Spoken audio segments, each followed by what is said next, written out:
നമസ്കാരം.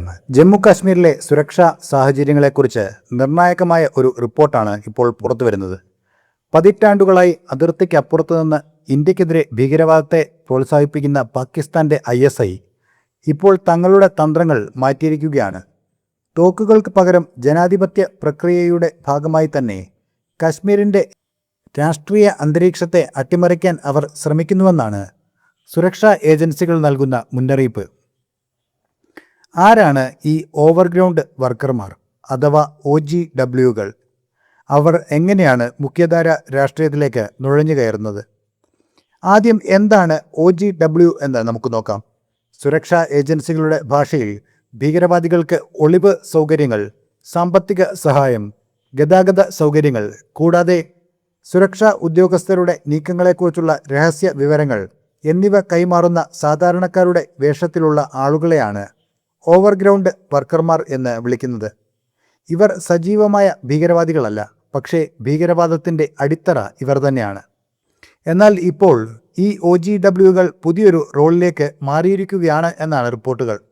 മുൻപ് ഭീകരവാദികൾക്ക് വേണ്ടിയുള്ള ലോജിസ്റ്റിക് പിന്തുണയായിരുന്നു ഇവരുടെ പ്രധാന പണിയെങ്കിൽ ഇപ്പോൾ ഇവർ നേരിട്ട് രാഷ്ട്രീയ പാർട്ടി പ്രവർത്തകരായോ പ്രാദേശിക നേതാക്കളായോ രാഷ്ട്രീയത്തിൽ സ്വാധീനമുള്ള വ്യക്തികളായോ മാറി മുഖ്യധാരയിലേക്ക് കടന്നുവരികയാണ്.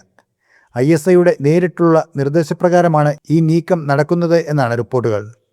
എന്തുകൊണ്ടാണ് ISI ഇത്തരമൊരു തന്ത്രം സ്വീകരിക്കുന്നത്? കാരണം വളരെ ലളിതമാണ്. അക്രമം മാത്രം നടത്തിയാൽ ഭീകരവാദികൾക്ക് അധികകാലം പിടിച്ചു നിൽക്കാൻ കഴിയില്ലെന്ന് പാകിസ്ഥാന് മനസ്സിലായിട്ടുണ്ട്.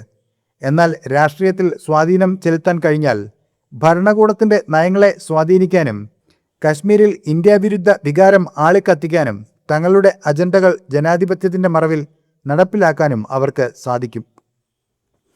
ഈ OGWകൾ പ്രാദേശിക തലത്തിൽ ജനങ്ങളെ സംഘടിപ്പിക്കാനും യുവാക്കളെ തെറ്റിദ്ധരിപ്പിക്കാനും തിരഞ്ഞെടുപ്പ് പ്രക്രിയയിൽ ഇടപെടാനും ശ്രമിക്കുന്നു.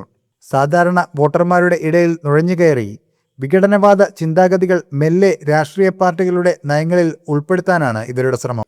ഇത് ജമ്മു കാശ്മീരിലെ ജനാധിപത്യ പ്രക്രിയയുടെ വിശ്വാസ്യതയെ തന്നെ ബാധിക്കുന്ന ഗുരുതരമായ വിഷയമാണ്. സുരക്ഷാ ഏജൻസികൾ ഇപ്പോൾ ഈ നീക്കത്തെ അതീവ ഗൗരവത്തോടെയാണ് കാണുന്നത്. ഇൻ്റലിജൻസ് വിഭാഗങ്ങൾ ഇത്തരം ആളുകളെ തിരിച്ചറിയാൻ നിരീക്ഷണം ശക്തമാക്കിയിട്ടുണ്ട്. രാഷ്ട്രീയ പാർട്ടി പ്രവർത്തകരുടെ പശ്ചാത്തല പരിശോധനയും സാമ്പത്തിക ഇടപെടലുകളെക്കുറിച്ചുള്ള അന്വേഷണവും കർശനമാക്കുന്നുണ്ട്. ഇന്ത്യൻ സുരക്ഷാ സേനയ്ക്ക് മുന്നിലുള്ള ഏറ്റവും വലിയ വെല്ലുവിളിയാണിത്.